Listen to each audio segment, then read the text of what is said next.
In this video, you will see how to make a checkmate with two bishops and bishop and knight.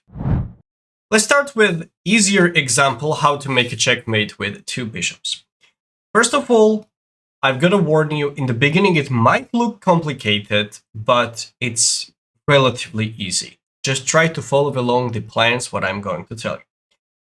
First things first, you have to put the bishops in the center. So we go with bishop d4, king d6, and bishop e4. As you can see, these bishops are very powerful. Just look at the diagonals, what they're controlling. And the king is sort of like inside the cage and cannot go for more than these squares, which I'm just highlighting right now. Okay, so your main goal will be to restrict the king's activity even more. So in order to deliver a checkmate, the king has to be in the corner. You will not be able to make a checkmate in the center, right? So first we activate the bishop. Of course, black is not really going to sort of like give up and they will sort of stay in the center. We go with king d2 and let's say king goes on d7, king d3, king d7, okay? So the next step, what you want to do is that if black would be more resistant, let's say by playing king d6, king d3, king e6, and here, and let's say wants to stay here, you have to make sort of like an upgrade. So now you have to play bishop d5, and the next plan is to put the bishop on e5. So we are using our king's help for that. For instance, after king d7, we go bishop e5. Let's have a look at the amount of squares what these bishops are controlling. And black only has these squares at his disposal. So after playing bishop e5, black goes, let's say, king e7. Again, you go with king c5, for instance, king d7. And you can use the same technique with bishop d6. Let's say king goes here and use the same with bishop e6 and king e8. Okay, so we reached to that level that where our pieces are very active. The bishops are really perfectly placed and black only has these two squares available. What should we do next? If your opponent's king is stuck in the center, you will not be able to deliver mate almost immediately. Therefore, you have to bring the king closer somehow. So right now, after you achieve that, your goal will be to bring the king in front of your bishops. This will give you the best chances to win the game. So after king e8, white goes with king c6, king goes on d8, for example, and now you have to move these bishops away. You can't really stay there forever. So you have to decide on which place you want to make a checkmate, on which square, on a8 or h8. So if you decided that, let's say, okay, how about a8 because it's a bit closer, my king is already standing there, the next thing what you need to do is just to force this king to get there. So now white goes with bishop to f7.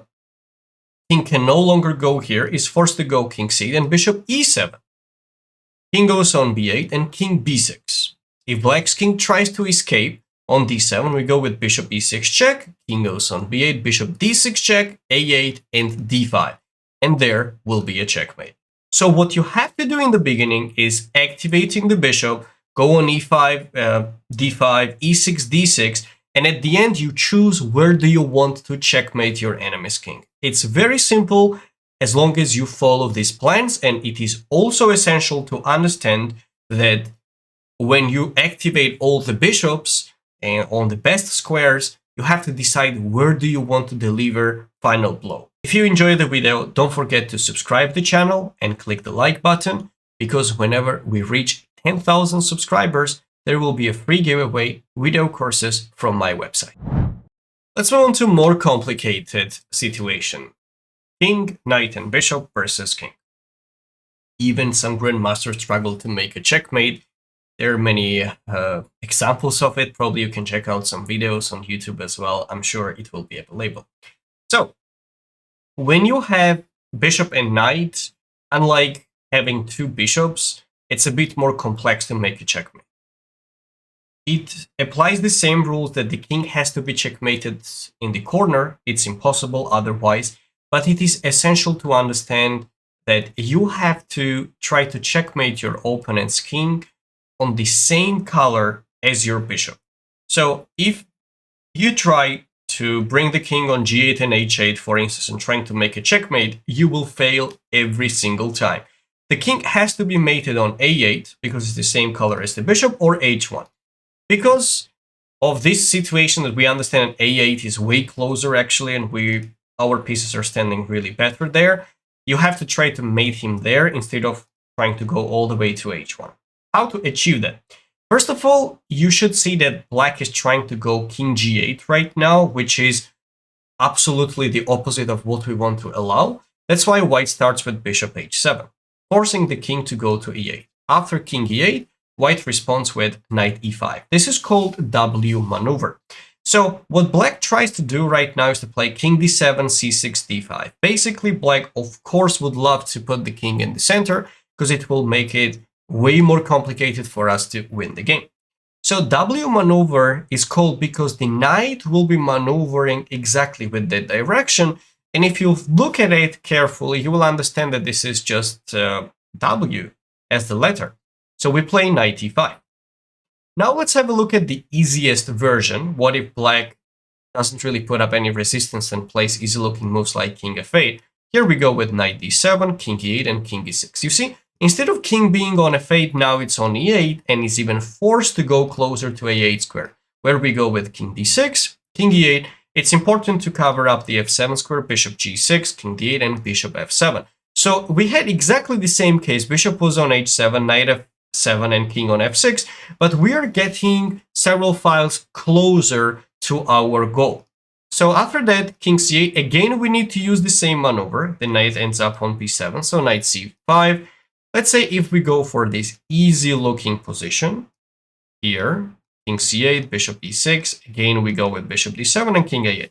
Whenever you reach the situation black has only two squares like a8 and b8, now it's time to bring the knight backwards, go for this check, only move king a8 and bishop c6 will be a checkmate. So this is sort of how we want to achieve a checkmate position.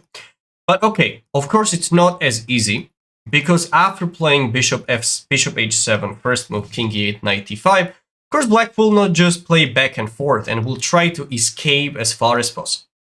After king d8, we play king e6, king c7, and here a strong move knight d7. So you always try to stick with that, and black plays king c6.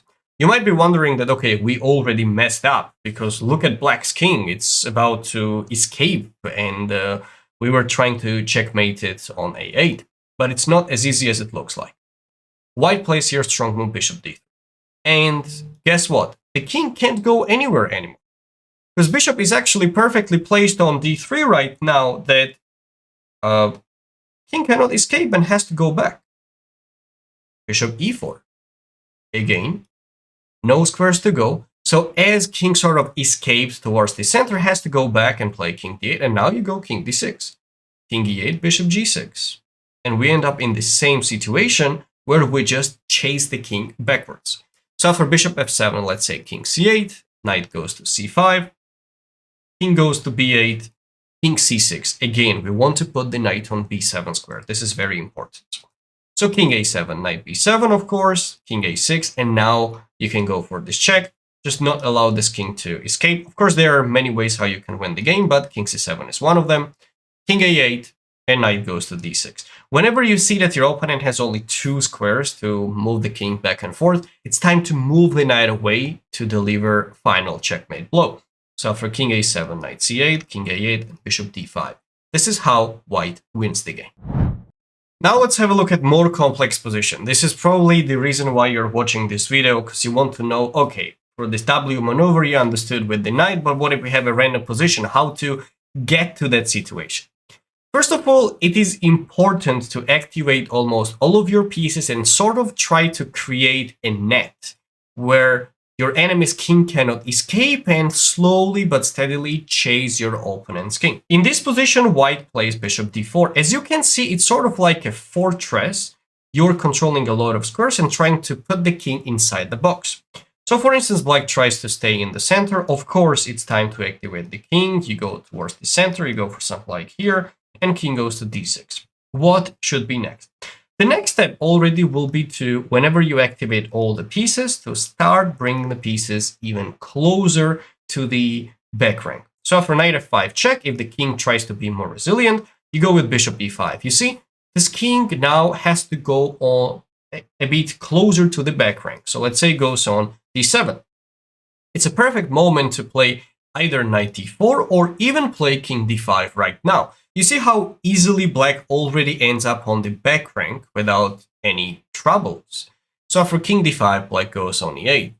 And this is the moment where you need to decide what to do next. You go with king e6, and after king d8, knight e7.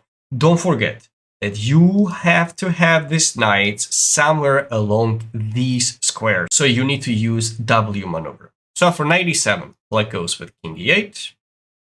And you have to choose the square where you want to make a checkmate.